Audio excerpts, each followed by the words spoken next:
Hello, everyone. Welcome back to Nerds of Legend.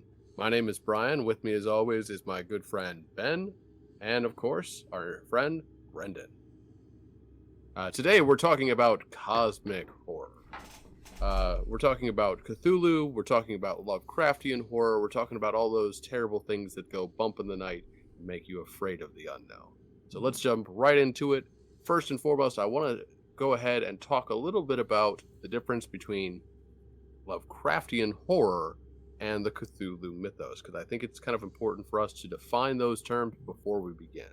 Now, for me, Lovecraftian horror is kind of the concept. It's that fear of the unknown. It specifically is a callback to Lovecraft's writing style.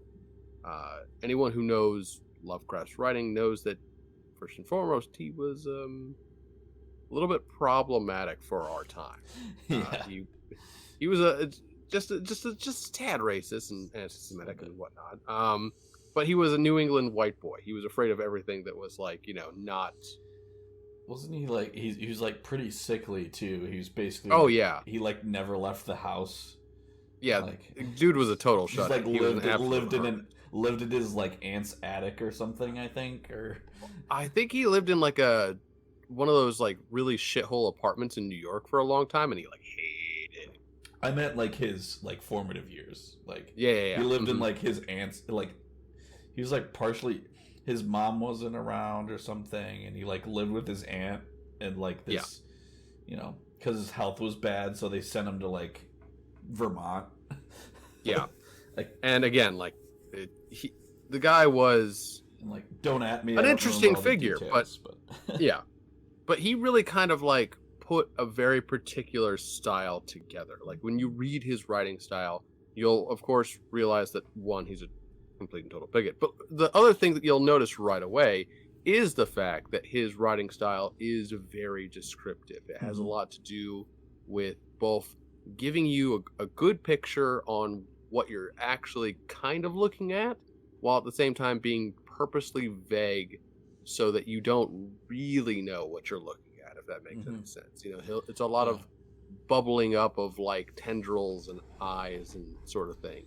Yeah. And I think that works. Now, the greater Cthulhu mythos includes a lot of things that Lovecraft didn't even really have a formative hand in actually putting together. I mean, one of my favorites from the Cthulhu mythos is Hastur the Unspeakable.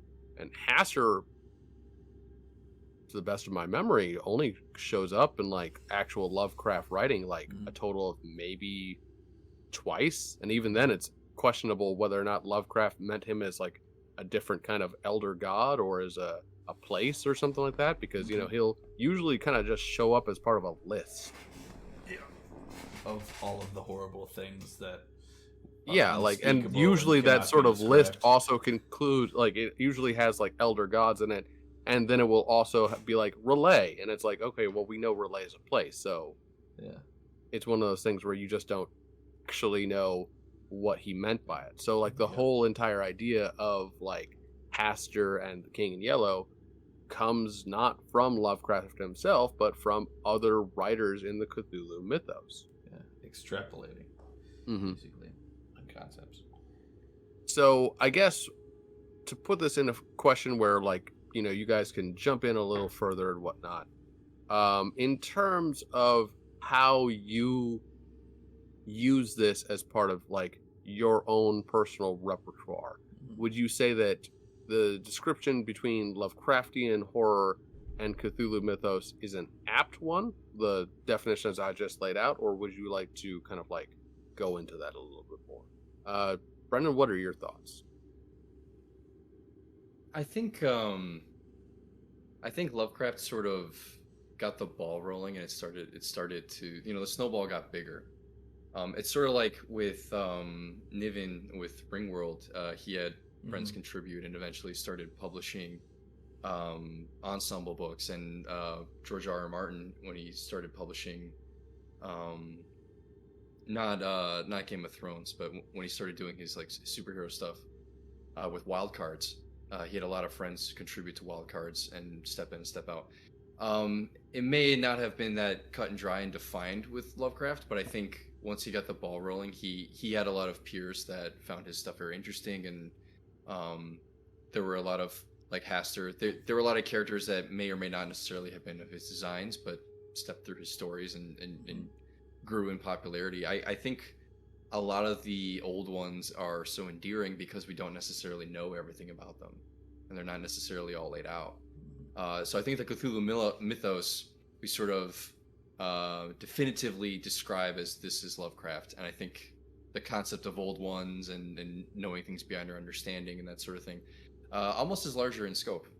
So when I think of the Cthulhu mythos, I think of like at the Mountains of Madness. I think of very specific stories. Is it Bridge to Innsmouth? No. Something. No. I don't have the book with. I should have brought the book in with me. I've got a whole. Are you talking about the Lovecraft Innsmouth book. horror? Yes, that was one of my favorites. Yeah. So even Cthulhu isn't necessarily always featured in Lovecraft stories. So there's color out of space and that sort of thing. So yeah, it's all everyone talks about, but it's not actually like Cthulhu's not that big a thing, and he's in like one story, but it's like all people know him for. Yeah, it's like Mickey Mouse isn't in Lady and the Tramp, but the ears are there. You see the influence of the all-seeing mouse. So Yeah. I guess Ben, how do you want to approach this sort of thing? Like, would you say that we're on the money as far as like? Yeah, I'd say that's a pretty solid descriptor. Like, I think that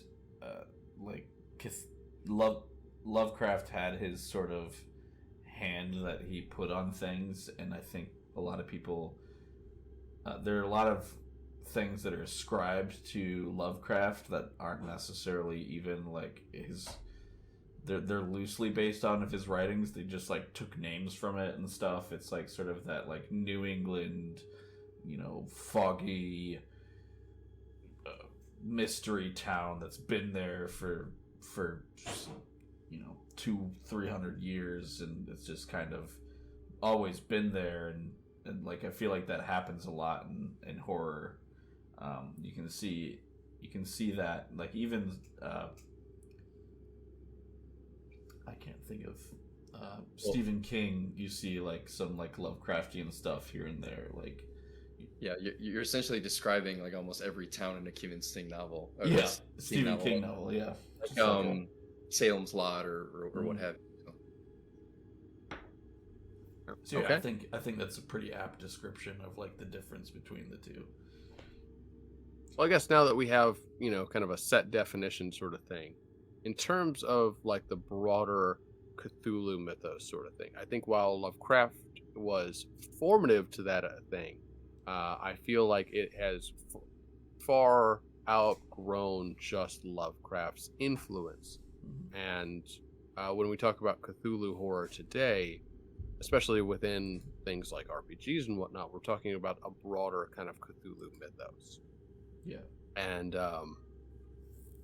in a sense, I kind of want to get your guys' opinion about this a little bit, because there are lots of like far-reaching implementations of the Cthulhu mythos. I mean, obviously we all play RPGs. We're all probably at least passingly familiar with like the different stuff inside of not just like Call of Cthulhu, but things like Dungeons and Dragons, like where you've got the Aboleth and the Mind Flayers and whatnot. We're all kind of like reminiscent of that Cthulhu mythos sort of thing. But in many ways you could even call things like zombies and whatnot from D&D Cthulian in a sense, because Cthulian horror doesn't always have to be just about squiddly doos. It can sometimes be just that whole fear of the unknown. It can be that sort of like creeping dread. And you can feel that influence all through, like, just not only RPGs, but you can feel that kind of influence through, most media nowadays. Like, when it comes to movies and whatnot, things that aren't necessarily about Cthulhu can still have tremendous influence picked up from the Cthulhu mythos. And I find that very interesting. Like, I guess to get things started, Ben, what would you say that your favorite particular thing from any given media is regarding possible Cthulhu connection?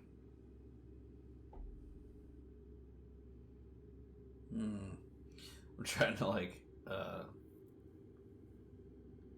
might have to give me a second to think on this one. I don't want to. It's a difficult question to nail down, I'm sure. Like, for example, for me, one of the things I've always pointed to when I talk about like the broader Cthulhu mythos and how it appears in various media, I really like the movie Hellraiser. I think that Hellraiser is a phenomenal movie. I mean, its sequels hit and miss, but I find that the idea behind Hellraiser and Clive Barker's, sort of like broader influence on that movie is very reminiscent of Cthulhu mythos in a way, where it's like you've got this unknowable sort of like horror that is presented within the Cenobites and what they represent, but then you also have this more kind of like human element. And I've always found that the way that Hellraiser approaches this is a very interesting way, even more so in the actual novel by Clive Barker, The Hellbound Heart, where you have essentially the Cenobites taking a complete and total backseat to the human element of Julia and Frank. Mm-hmm. And again, I find that is not only very reminiscent of Cthulhu mythos in a broader sense, but even of Lovecraft's writing style, where you've got one person who's kind of like going around and figuring out these things in this like little podunk town and whatnot. It's very familiar, and at the same time, it's very much his own thing, and you can kind of see that in his writing style. Excuse me. So I don't know. That's one of my favorites. Have you thought of something, Ben? I think one interesting bit that I thought of recently was I rewatched Captain Marvel recently, and there's the interesting part where there's the cat that they've got the entire time, and like everyone else is like, it's like, oh, it's a cat. Fury's like, it's a cat. What are you talking about? And like Captain Marvel's like, it's not a cat. It's definitely not a cat. And then is it the Skrulls or the Kree, the lizard people? The Skrull. The Skrull. There's like all of a sudden right towards the finale of the movie, you have like this cat, like its face opens up and just like tentacles shoot out and like eat the crap out of like a bunch of things. And I know it's like, I know we're talking like more like blatant or like more like subtle inference to like Cthulhian horror, but like that whole like thing of this thing that appears, but then you find out it's like not what it is. And like there's sort of like, I feel like that upon rewatching it, there's a sort of like creeping dread about the cat this entire time, because they keep pointing back to it and acting like it's not this thing, and Fury keeps being the only one that cares. That's like, what are you talking about? It's a cat. It's Mr. Snuffles. Why should I be scared of this cat? And then he it eats a bunch of people, and then right at the end is like the payoff. You get this like the cat scratches him, and then they're like, oh, what? It's just a cat scratch, and they're like, oh no. It's like that I ain't coming back. And I feel like that was like a very like comedic interpretation of that. Like, maybe I don't have the right answer or not, but like I feel like in terms of like Cthulhu, like Lovecraftian influence, I feel like that was a very like comedic interpretation of that. And no, absolutely, I can definitely see that, especially when it comes to like comic books and whatnot. I mean, like a lot of Marvel like, cosmic stuff does kind of dip into you have this thing that all the humans are like, what are you talking about?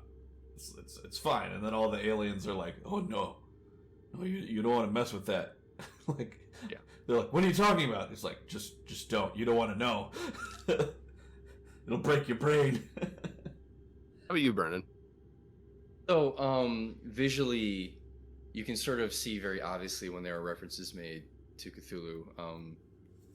The most recent one I can think of is the opening to Rick and Morty. You very obviously yeah. see a Cthulhu-like creature. More so than just a visual reference, I like to think that Lovecraft had an indelible mark on pulp in general, and pulp publishing before the Comics Code Authority, which ends up reflecting in some way on comics. I was always drawn to the larger-than-life adventure format of the Fantastic Four, and there are cases where you think of like Dormammu, and you think of Annihilus and the Negative Zone. Yeah. And all these spaces beyond our understanding that, if not for Reed, they'd probably be in literal worlds of trouble, right? So it's more of a literary device, I think, that makes the Cthulhu mythos so lasting, is the concept that we don't know everything about Cthulhu, about his domain, and that if it's a very effective literary device that if you were to know, you would go mad, right? Yeah. But we see that reflected in the Crypt Keeper. We see that a lot in a more realistic sense with Indiana Jones, like Don't Open the Ark. There's a sort of there's a problematic concern of like the other and the different and the strange when we think of something like Temple of Doom. But the mechanic of fear and not entirely understanding what's going on with the stones and that sort of thing. Certainly as a child was very effective in keeping me scared. So, certainly when we talk about Lovecraft, we talk about the concept of the other and of the exotic, and how like, oh, it's not New England, it's not white Anglo-Saxon Protestant, so therefore it's weird and strange. And that is an entirely different discussion. But it was sort of my first introduction into something that is beyond understanding. And so if you think of it in a world that's not our own, a very good example is Robert E. Howard. When you look at Conan and Kull the Conqueror, Conan had massive influences when it came to like absolutely, Lovecraft. Yeah, and Elric, and there are many different fantasy formats where everything in it is fantastical, right? We may be more familiar with Sumerians and with Crom and everything. And the Frost Giants, the Frost Giant's daughter is a different place for Conan, and he's not necessarily been there before at his time in the story, and that sort of thing. But for us, the reader, all of it is fantastic and different, and you don't necessarily understand that. That's what I love so much about Conan's stories, is he doesn't really understand sorcery. He doesn't have a grasp of magic. He is in fact afraid of it and despises it, and he doesn't like sorcerers or mages. And I think that's what makes his stories, when Conan runs into magic, so endearing to me, especially when I was reading them in high school. Is we see, well, fear is generated, right? Fear is self-generated by a lack of understanding, and we experience fear in Conan stories and in Lovecraftian stories when it's properly told through the eyes of the individual. And so with that in mind, you can apply how effective the fear is in the Cthulhu mythos to a variety of different sources. For me, the one that hits me closest to home is pulp adventure. The largest example would probably be Indiana Jones. Well, you see it in like John Carpenter novels too. Like there's always like every single John Carpenter novel is him like coming across like some new, or sorry, John Carter, not Carpenter. John Carter of Mars. Yeah. So like every single one of those novels is like him coming across some new thing that nobody can explain, and him like, like he's very much like the protagonist that still like perseveres, even though like it's not something like nobody else has been able to overcome it. You have these like, like in John Carter, you have these watchers on Mars that like control kind of like everything. And then he still manages to give him a bloody nose and like do interplanetary. And then you also have the same sort of thing when it comes to like Lord of the Rings and whatnot. Yeah. I mean, Tolkien had a lot of things that were very much Cthulian. I mean, like whether we're talking about like the Balrogs and the things that live in the deep parts of the earth, or whether it was just like the sea monsters that literally like just absolutely engulf like that entire middle section of Middle Earth. You know, like Do you think that he would entire. have been influenced by at all by Lovecraft? I don't know that his stuff is more like mythological from like an Odyssean sort of like thing. I wouldn't necessarily put Tolkien in the like Cthulhian, like having Cthulhian or Lovecraftian influences. Well, that's the interesting thing about it, right? I mean, Yeah. we're talking about fear of the unknown. We're talking about that very real kind of like, I guess you could say, either writing style or thought process that, you know, Lovecraft was famous for tapping into. And I don't think that that is specific to himself, which is why I don't really call it Lovecraftian. But I do think that it kind of all plays together. And I'm even like, okay, for example, one of the reasons why I say that Tolkien can also kind of like fit into this category is if you remember to the whole thing about like they're outside of the doors of Moria, they're trying to open it up, and you know Gandalf is all like, "Don't disturb the water," and like, you know, it's because it's got motherfucking Cthulhu in it. You know what I'm saying? Like, he's got the Watcher. You Yeah. Yeah. So I mean, no, I mean you can absolutely There's see things in the how there deep are that- things inside of Tolkien's literature, and you know his the other media that is associated with Tolkien that absolutely do have callbacks to Cthulhu and to the broader kind of like feeling of dread and horror and wonder that come from that sort of writing style. You know, just it strikes me is, and it's just a thought that just came to me is, I think what's interesting and why Lovecraft has persisted so much is because, and why it was so prevalent, like that sort of writing style was so prevalent at the time, was Lovecraft existed at a time where we had basically, you know, we had a more or less comprehensive map of the world. You know, we like knew where all the land masses are, give or take, you know, minus some islands or some deep jungles and whatnot. But yeah, by the 1900s, the world was Right. shrinking. yeah, so and you reach this point where all of a sudden it's like there is no unknown on land. So all of a sudden, Lovecraft starts thinking about these things and like these things that are unknown, and what's still like vastly unknown to mankind, the deep oceans, The space. and space, and I think there's even some stuff that's like, you know, the Mountains of Madness is about an Antarctic exploration, I believe, right? So it's you're hitting these things that are like, they're still like mankind has not breached yet, and so like what happens, what do we find on the edge of that? And I think that was just so prevalent at this point in time that it persisted. He also fiddled a lot with technology, you know, where Right, it was all yeah. like, some of his stories are all about like, what's that Crazy one where it's inventor. basically like an air conditioner, I'm not sure. like Dead Air or something like that, where like essentially like it literally is like an air conditioner. It just basically keeps the body cold, and it Yeah. keeps him from like decomposing until one day it just fucking breaks and he just And he does. Yeah. I'm not sure I remember. I'm not sure if I remember that one. I'm not sure if I read that one, but It was one of the smaller stories. and I But, think that's like really why like what we're looking at as, like, you know, you've got Jules Verne with 20,000 Leagues Under the Sea. You've got Lovecraft with his writings of these explorations into places mankind has not yet entered, and us peeking behind the curtain and finding something truly terrifying that we have no way to like counteract. Mhm. And it's sort of a question of like, should we continue to like peek behind these curtains, because what happens when we eventually do and we find something that we don't want to see?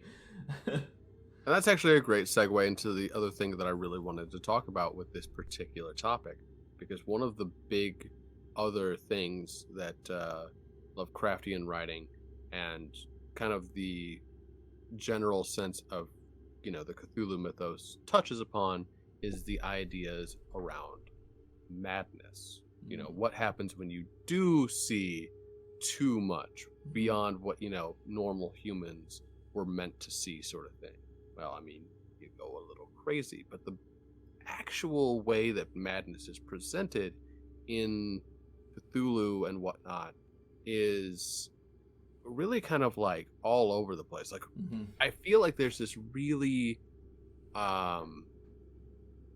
almost harmful way of looking at it sometimes, where like I'll describe a scenario. You're all sitting around the table.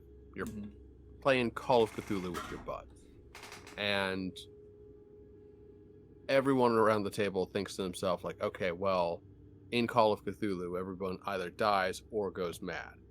And that in and of itself is not always true.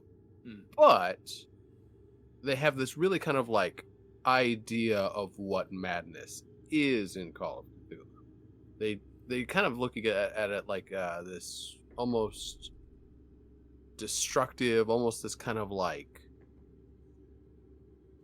how do I want to put it? Where it almost disruptive sort of thing. And of course, someone inevitably goes mad, and then they just start like acting pants on head crazy, where they just like start being kind of like, I don't know, not necessarily rowdy, but like they start being, they're trying to be random for the sake of being random. And I find that is sometimes a very harmful way of not only looking at mental illness as a whole, but like in terms of like the actual game, when you're actually with a bunch of friends and whatnot, where you're all kind of like playing Call of Cthulhu, and someone over here is just like fucking Larry's over there, and he's just acting like a jackass because he's supposed to be playing crazy. You know what I'm saying? Yeah. So I think it is a very difficult tightrope. It's a tightrope, you know what I'm saying? It's a hard line to walk, sort of thing. Yeah, because and I mean, I think it's very difficult, and everyone like a lot of people. I would argue that there's some people that go to play Call of Cthulhu and want to like go crazy a little bit. Oh, of course, like, yeah. They want to hit that. We've all read about what's the famous green text about a Call of Cthulhu game? Was it Old Man Jenkins? No. Maybe you guys aren't. I can't say I know what you're talking about. I'll find it later and send it to you. It's great. About a guy that forum post. Yeah, 4chan post. Yeah, it's a good. I'll send it to you. It's good of like how one person can like completely derail a Cthulhu game, but Well, going down to Brendan for a second here, like, have you ever experienced that sort of thing where like you've got a table full of people and whatnot, and you've got the one person who's kind of like just trying to act crazy, sort of thing, but in a weird way, you get what I'm saying? Yeah. When I run campaigns, whenever someone has a mental state that's changed, like for example, the first one I can think of is one of my characters had maze cast on them. And I'm not like, oh hey, maze was cast on you, your character is this, you're currently out of the material plane, roll this DC to escape. I was in the middle of a battle and it's described you're somewhere else. And they're like, oh, well, where am I? And I described like the walls and it was very dark in front of them. And they lit a torch and walked around. And after some time, this is right in the middle of a battle. 3 or 4 minutes in, they're like, oh, I'm in a maze. It's like, and they took out, and I managed to convince them. I'm like, well, your friends are out there, like, they're dying. What are you going to do? And without even saying, like, this is how you beat it, roll a DC, without even saying anything, I got the player and their imagination to be like, oh, wait, I have some paper and charcoal. And they got out paper and they started mapping the dimensions of the maze. And I had a printout, so I'm like, all right, well, here you go. Over some time, you will get this much of it and understand it. And then I just immediately swapped back to the battle. And I didn't ignore them, but I'm like, continue. And so as I'm running the battle, the other person is sitting there furiously trying to finish the maze during the game. So I think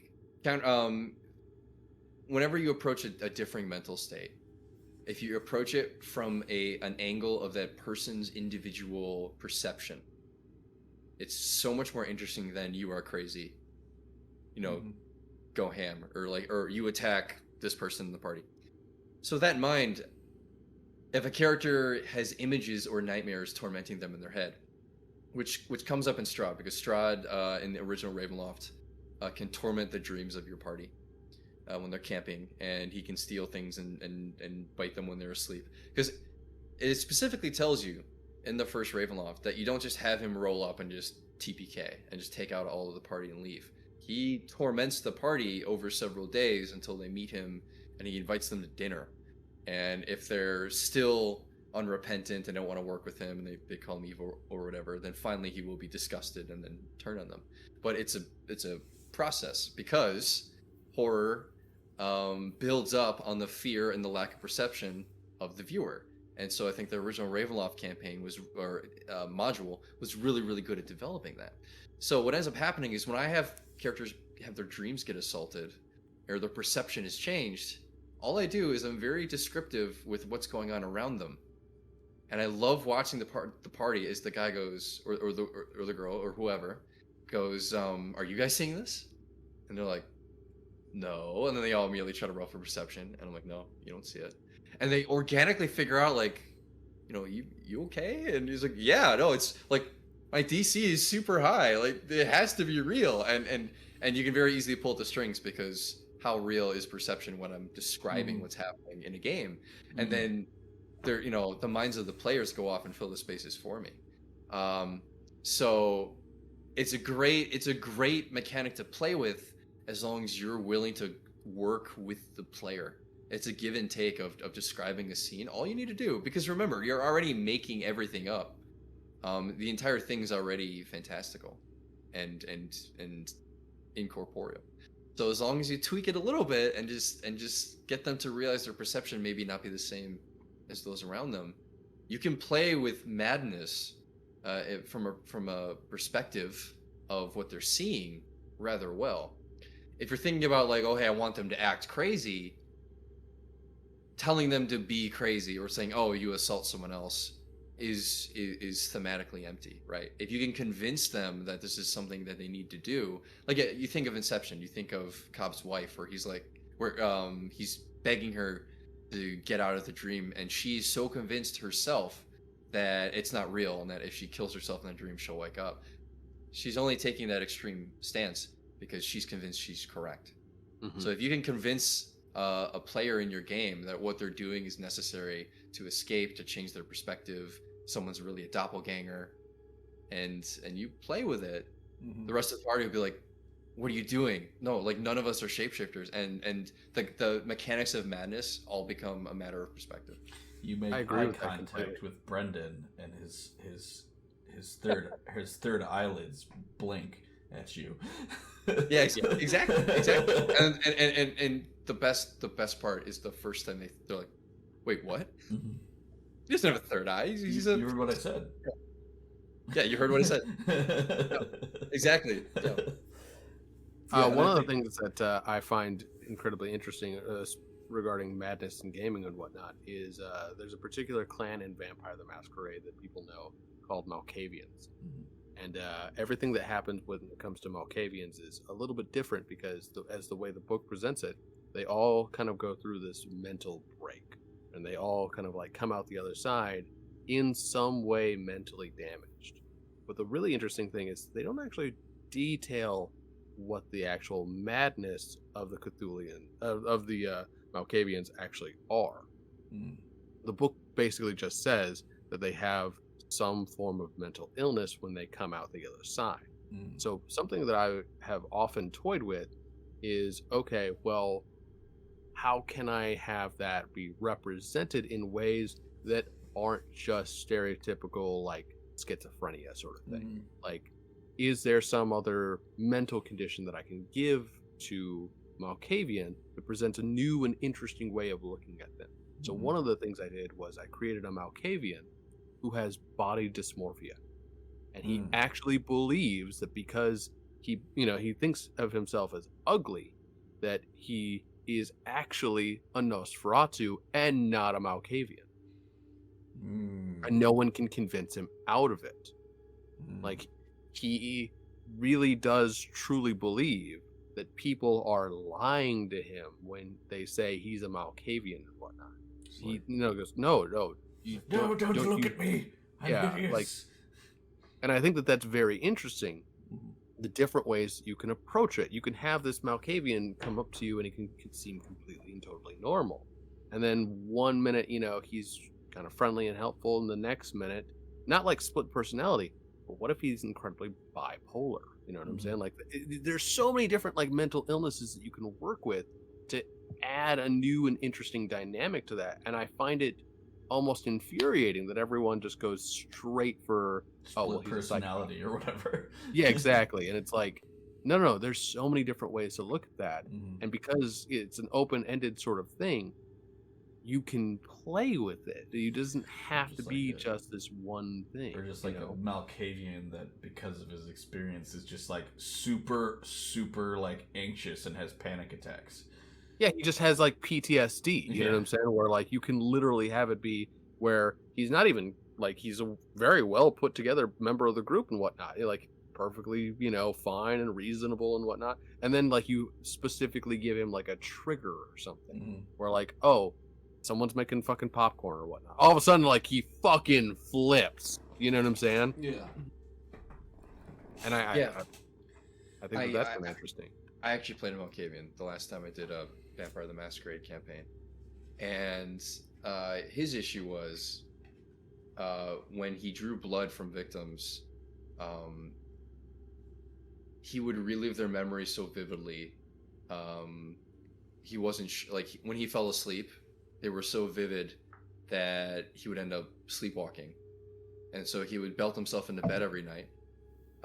He had a case where he tried to I guess dehumanize the blooding process as much as possible.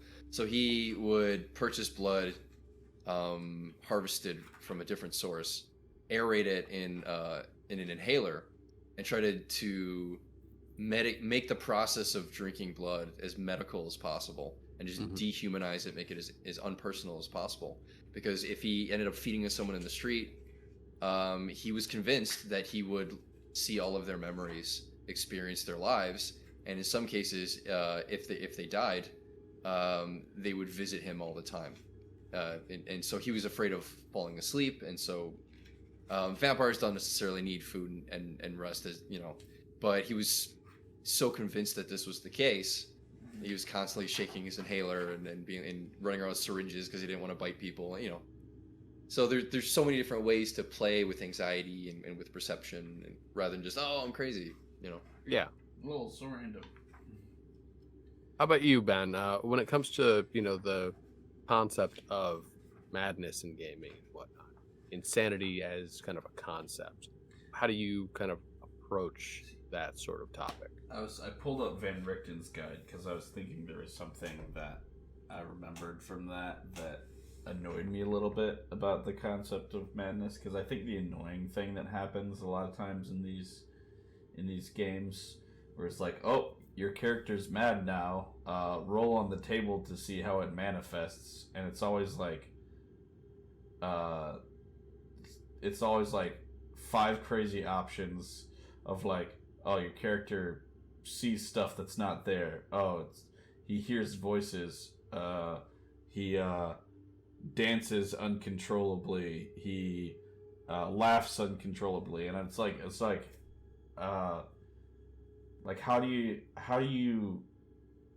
I think it's annoying because like all the options are so out there that it's like, how do you even roleplay that without it being completely disruptive to the campaign? And I mean, like, maybe that's the point of it, is it for it to be disruptive?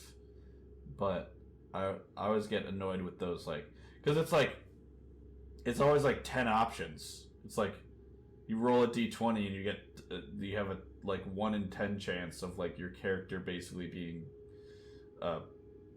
like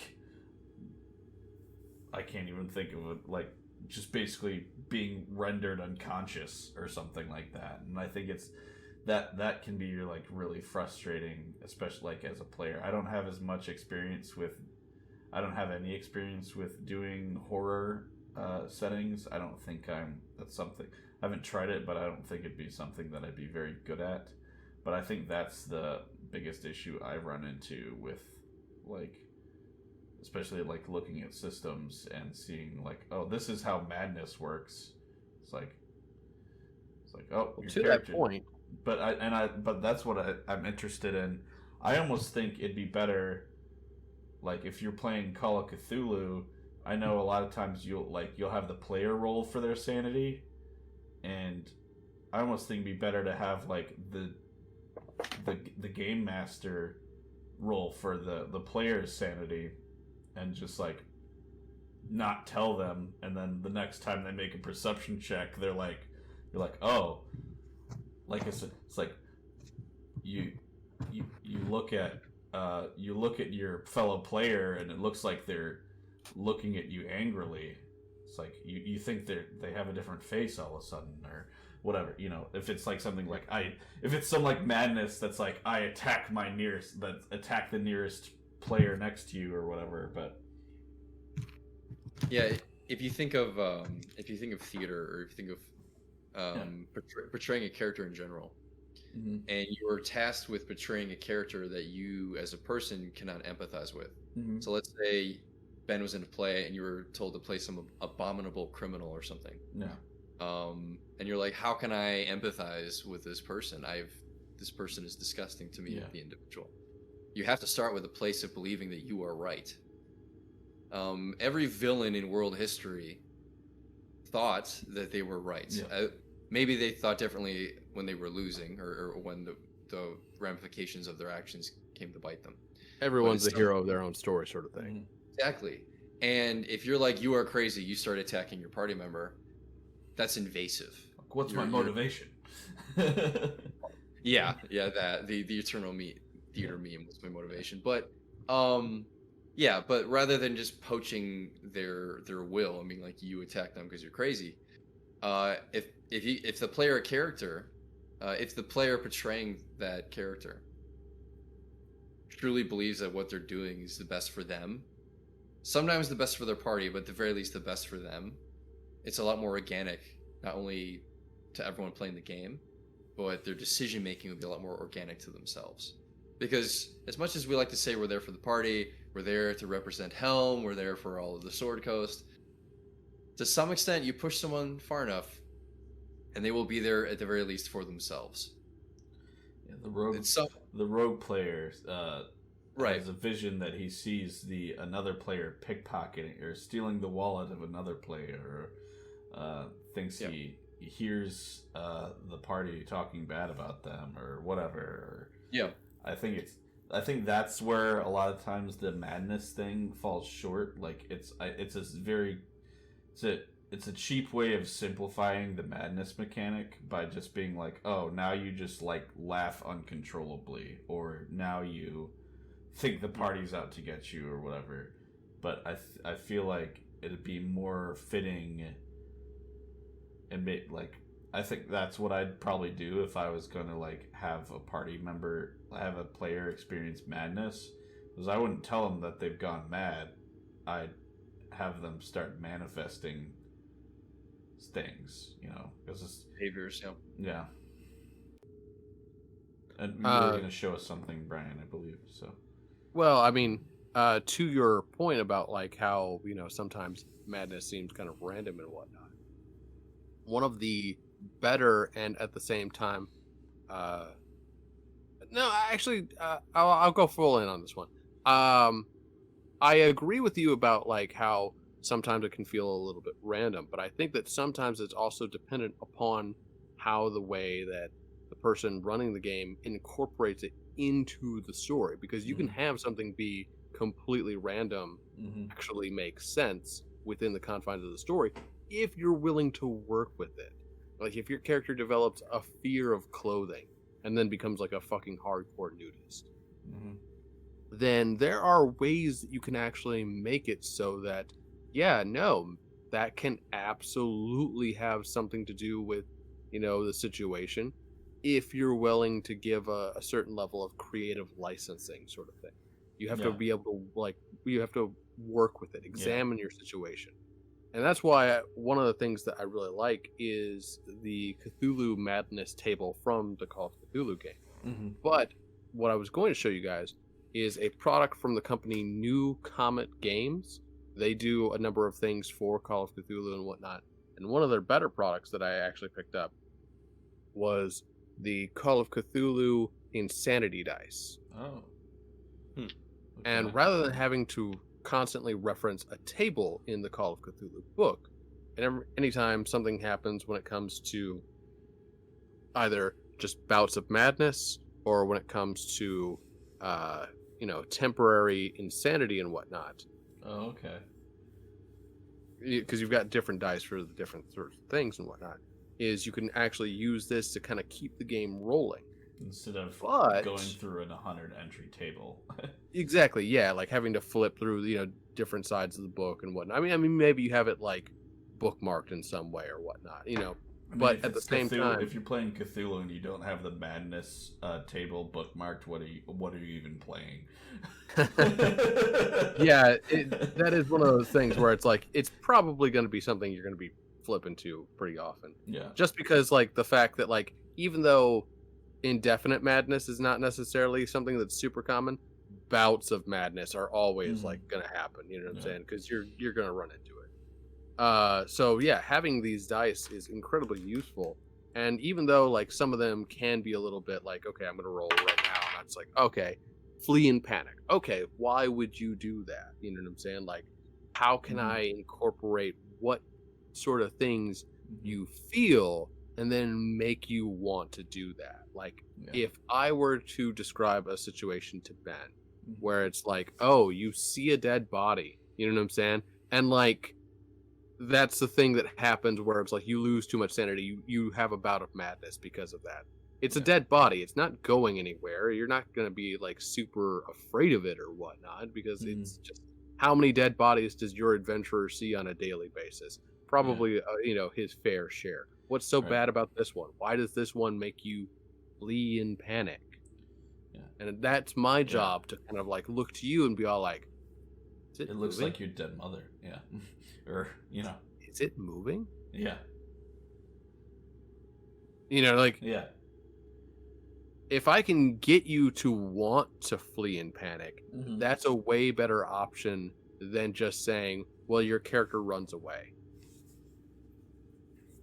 It looks like for a second that the eyes are following you, or you feel like you see the Something fingers where twitch, it's like, or, yeah.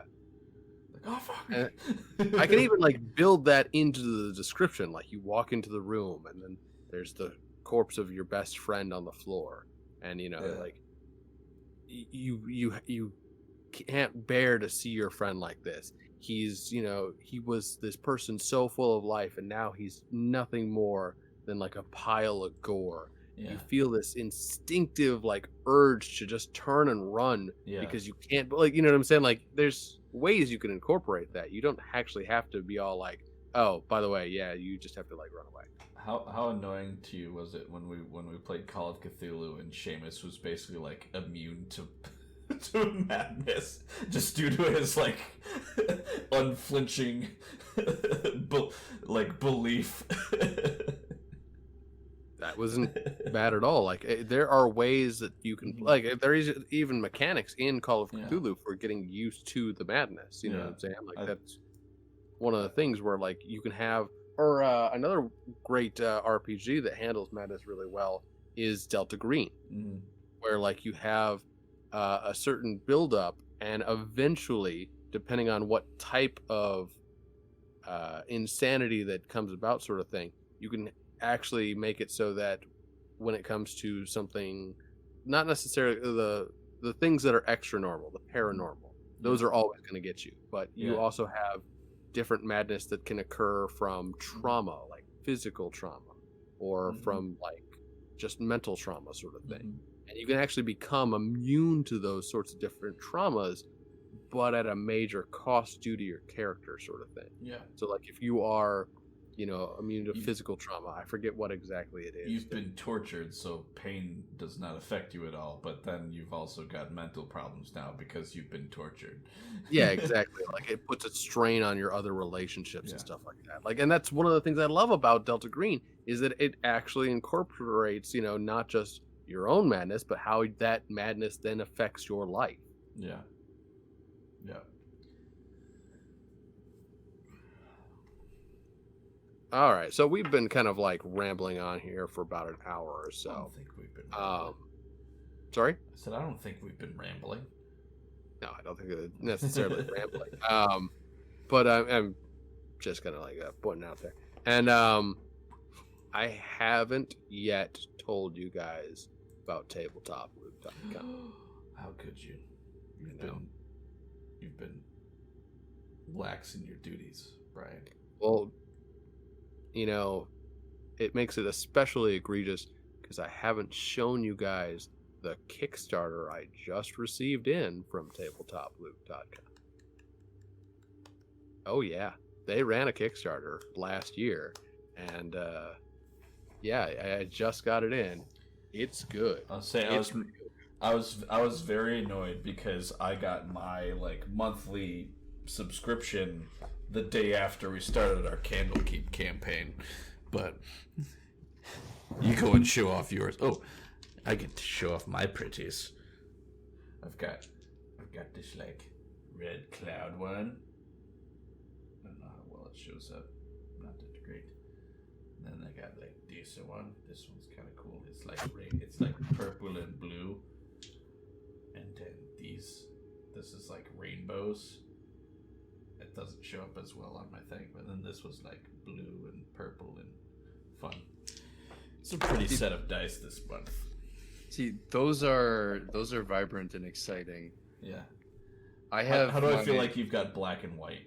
I feel like you've got like black dice with white. He's got like chest, Or yeah. yellow and black. These are the dice from the Third Ed Toys R Us. Like, these are my original. Like, I was 13. The starter dice that come in the box. You know what you need? Still Is rolling. some more tabletop loot. tabletoploot.com. Tabletop Did you loot. know, Brendan, that you could actually go to tabletoploot.com right now and you could put in the code NOL15 to get 15% off any set of dice in their store? 15% off. Oh, That's yeah. a great deal. That is a fantastic deal. They've got a dice subscription box that you can actually do for $25 a month. It goes ahead and it charges you on the 20th of every month. So if you want to get in on this month's, or I'm sorry, October's next box, you still have 8 days before you have to. Like, 8 days. Yeah. We have 8 days. I'm Far more dating useful. this episode hard by that, but that's Yeah. fine. Far more useful than a Jelly of the Month Club. I mean, we are streaming this live, so I mean, people could probably figure out where it came from. Ooh. So this is my Show us first the set precious. from their Kickstarter. By the way, this particular Kickstarter, they made sharp edge space themed dice. So this is one of the colors I got to pick, Oh, very nice. Yeah. and if I can kind of get that, I don't know. And which They've got nebula little was this? sparkles, like little. You might want to pull up the dice cam Yeah, you know what? I'm gonna do just that. if it's ready. Which also means I need to plug it in.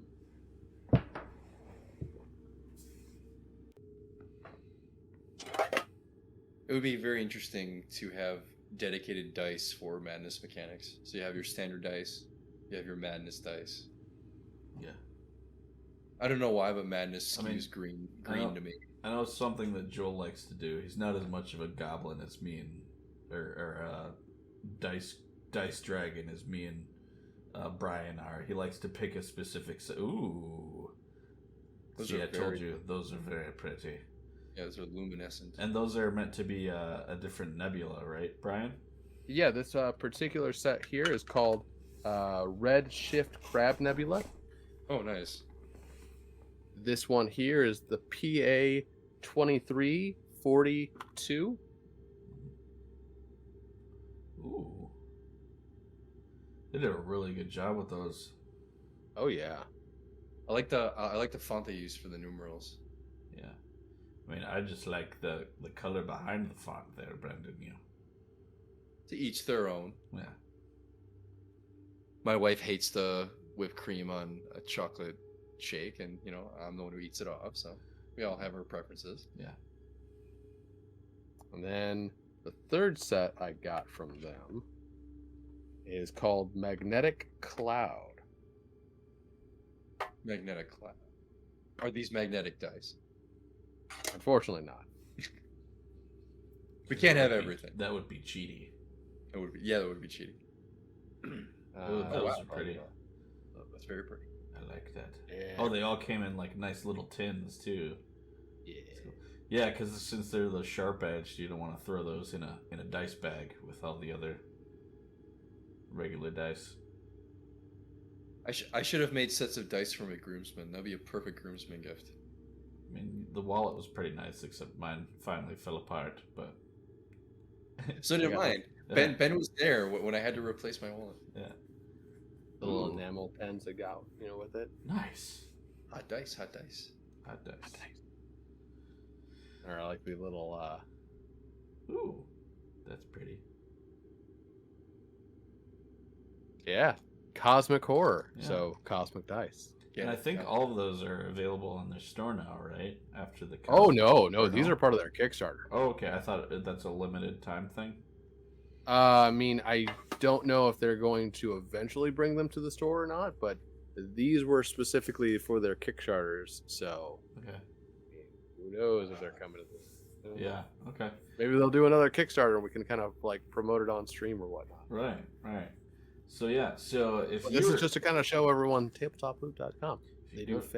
fantastic dice. They have a great selection. They've got other TTRPG accessories like dice towers and dice boxes and all that sort of fun stuff. And it's we like them a lot. And both me and Brian are patrons of them with their monthly subscription box. So if you're interested in Tabletop Loot, go to the website. Tabletoploot.com. and NOL15 is your discount code. So, moving on. Moving on. Back to insanity. Sorry? Back to the madness. Back to the madness. The non-dice madness. So, let's talk a little bit more about Call of Cthulhu in terms of role-playing games, because I think that that's an interesting thing, and that's kind of where our expertise is anyways. I mean, we could all probably talk about Cthulhu in different media in one form or another, whether that's comic books, movies, even anime and stuff like that. Like there's all sorts of like different ways that you can approach the Cthulian mythos and Lovecraft's writing style in general in the first place. But since our bread and butter is mainly around tabletop RPGs, what are your guys' thoughts in terms of like Cthulhu in 5th edition D&D? Because I find personally that you lose something there a little bit. I find that like a lot of the whole thing about the horror, if you will, around the Cthulian mythos being that it's something that you don't fight. You know what I'm saying? Like in D&D, you are this player character. You are this hero sort of thing. And the fact that you could swing a sword into Cthulhu's face kind of detracts a little bit from the whole point of Cthulhu, Like, it's not something that you're... Obviously, Cthulhu's going to be really fucking strong. If you try to swing an axe into its face, it's probably just going to shake it off and it's going to kill you. So, I mean, it's not exactly like something that you are looking forward, but like the fact that like you could kill Cthulhu, it's possible. You know what I'm saying? Like, yeah, if you get exceptionally lucky. Yeah, like, or if you're just, I mean, like, Yeah. the fact that Cthulhu can roll a 1 at all, you know what I'm saying, is like, really? I think with D&D, you have to take a different perspective to like approach to like Lovecraftian horror. Like you don't necessarily introduce just like straight up like, oh, there's Cthulhu, go beat his brains out or try to, but you're gonna go crazy and die. It's like, I think one of the things that are like very common races that's kind of used in this sort of setting is the Kuo-toa, who are a race of, for those of you who are unfamiliar, is a race of fish people, which Lovecraft, but they are a psionic race that's incredibly stupid, but they have this ability that if enough Kuo-toa get together and believe in something, they can it's basically like an Orc-wa, their belief will form. They believe in things so well, like so much, and with so much psionic energy that they can will basically gods into existence or summon demon lords to their aid, which is like something that you have to like step around when you deal with them, is because if you upset the Kuo-toa and they're all like, oh, McGlub, come save us, and all of a sudden you have this like Cthulian demon god, and you're like, we're level 5. Like you can deal with a few, like they're like a CR1 or CR2 threat, like one Kuo-toa. You get enough of them together and enough of them like praying to like some gibberish god, all of a sudden you've got a elder god on your hands that's going to show up and fuck you up. And so I think that's where like 5e, like that's where you have to present that sort of cosmic horror thing. It's not necessarily about the like, oh, here's this giant horrible thing that's going to drive you mad. It's the threat of, oh, we are little tiny squishy people, and these cultists or Kuo-toa or whatever, if we don't stop them, they're going to summon something that we cannot handle. Like it doesn't even have to roll. Like it's just gonna come out and just like squish, And I think that's where you can really introduce those cosmic horror themes into D&D, or even like the Illithids, another sort of like otherworldly thing that is sort of just a real bastard to deal with, so to speak. Yeah. But I mean, like, okay, because I have the Sandy Peterson book for Cthulhu Mythos in 5e. Mm-hmm. One of the things that they do is they help to incorporate a system of dread. So, like, even seeing something that you're like, even if you're strong enough to take something per se, they still have you rolling up for the alien, horror that it presents itself, sort of thing. Mm-hmm. And the kind of like effects that would have on an adventurer. Like, it's not just that you go to the Underdark and you see a mind flayer and you're all like, oh, it's fine, I'm level 10, I can fucking take care of this. You know what I'm saying? Like, whatever. Like, right. Yeah, it's one of those things where they do incorporate a system where just going out and adventuring is in and of itself a burden upon your mind. And I think that that's a good way to also handle it. Brendan, I'm curious to where you stand on this. 5e Cthulhu, like, horror. What's your thoughts? First thing I would do is I would approach Cthulhu as a systemic evil. I agree similarly to how Ben would approach it. If you think of a villain, of a campaign-wide villain, a big bad for your party, if you personify that into a single entity that someone can punch in the face, that you're not really lending credence to the depth of that evil. I think what ends up happening in stories where people go mad, either getting close to the old ones, seeing Cthulhu with their eyes, that sort of thing, I think it's similar to looking at the immeasurable vastness of space. It's realizing how little you are in the grand scheme of things. Yeah. Cthulhu is so large, so powerful, so ancient. I mean, even his corpse in Rillia it's so dangerous to think about his dead drowned body when it even comes back, right? Is that scary? If you're playing a Cthulhu game, like even if you're using D20 system or you're playing Call of Cthulhu, before you ever even see an old one, you see their worshippers, their adherents, cultists willing to do insane things due to their devotion. Like, who inspires that kind of leadership, first off? That in itself is scary. The ramifications of what were to happen if an old one comes back, that's scary. You're building up all this evidence to lead to terror. Once you finally see the thing, it's almost like you've already gone through such a journey. That's So I think it fit. Yeah, go ahead. It's like the idea, like, if from some Lovecraftian stuff you have, like, if you wake up as a Thoth, Mm-hmm. the world ends because we are just his dream, you know. There's that sort of thing. It's like, so, but like, what happens when you have this cult to Azathoth that's a death cult that wants to wake up the thing that if it wakes up, then the world ends, you know.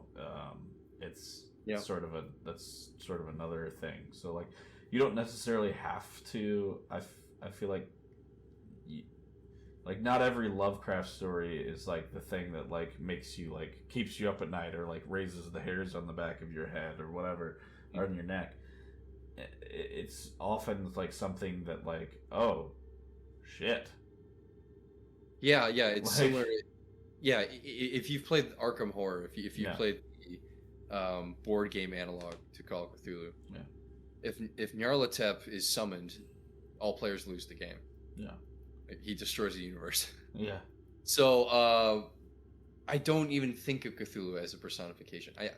I think if you really want to sell the depth and the weight of how dangerous an old one is, you're not going to make it have initiative. You're not going to give it an AC, right? Make it bigger. We've had multiple discussions about how we run campaigns as DMs about like the limitations of certain systems and how you would do this or do that with D20. We talked about how certain RP systems are better than others depending on the situation.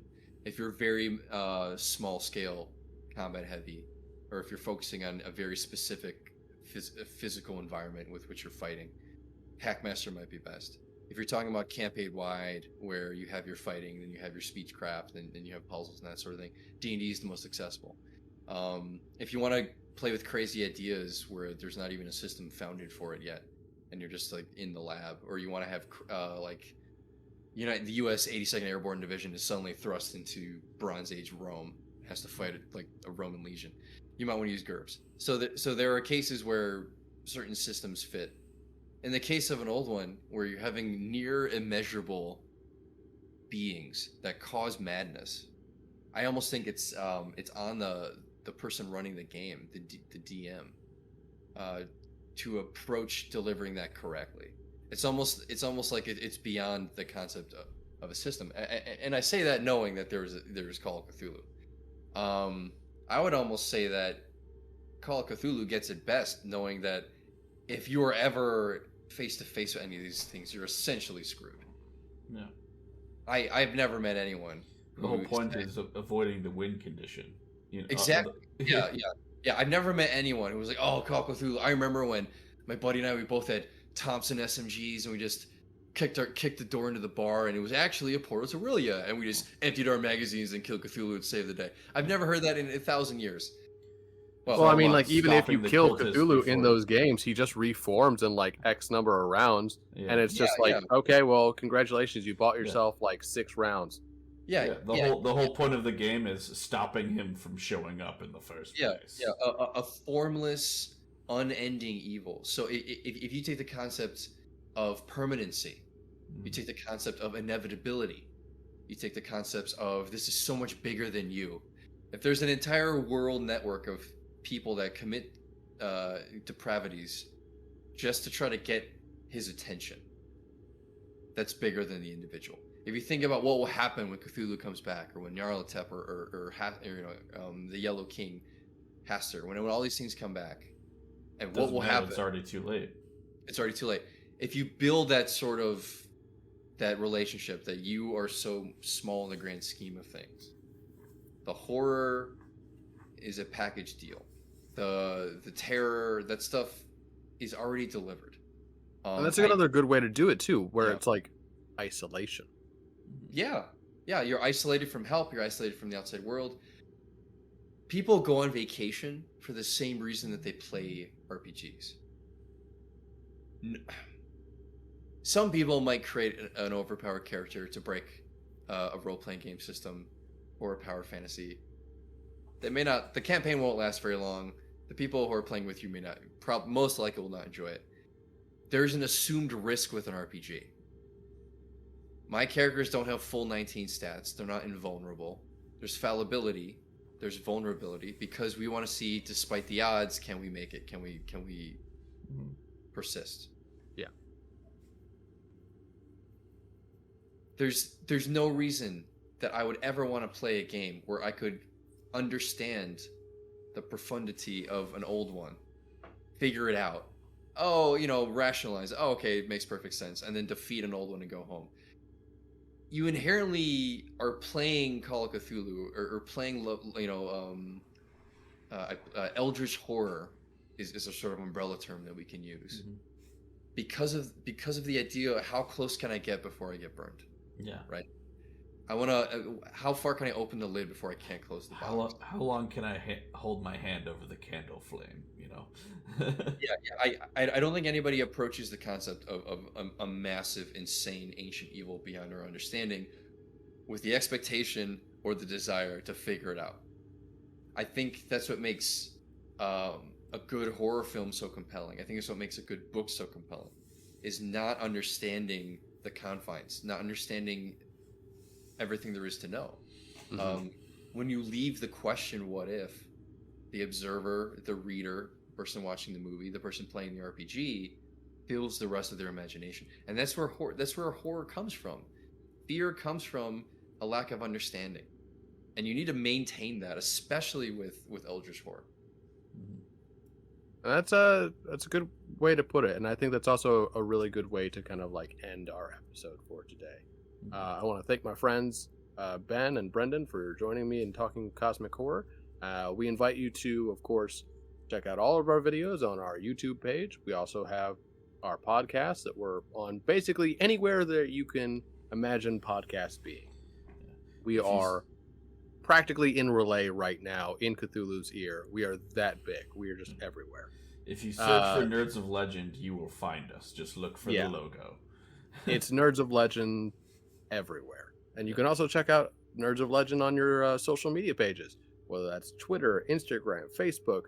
We are blowing up big. We're going out there. We're going into the vast reaches of the space. We're exploring the unknown. We're going to be everywhere. Eventually, we're going to be Azathoth. We're just going to have our tentacles and everything. Yeah, There is a cult. There's a worldwide cult. We're starting one. It's a small, but we're there. You got to start somewhere. It starts on Twitter. Yeah. So again, thank you for joining us. Come back for Nerds Legend this Wednesday for our Candlekeep mystery. I believe we're doing our official first episode sort of thing. Like last time was kind of a 0 session, and this one should be Candlekeep proper, right? We're actually in the library, entered it now, so it's actually Candlekeep. So that's fun. The other thing was me just messing around. And then, of course, what was the thing that we had for next Monday? It was another book, right? Brennan, you had the book that we are talking about? So we will reconvene and talk about our book review of Joe Clifford Faust's Desperate Measures. This is book 1 of Angel's Luck. If you find it interesting, if you like the review, there is a second book that we'll mention. So we will cover the book and our review after Candlekeep. Issue 2. And that's next Monday, so be on the lookout for that. And again, make sure that you give us a follow, give us a shout out. If you're feeling particularly generous, subscribe to the channel. Again, thank you all for joining us. Thanks, everybody. Good night.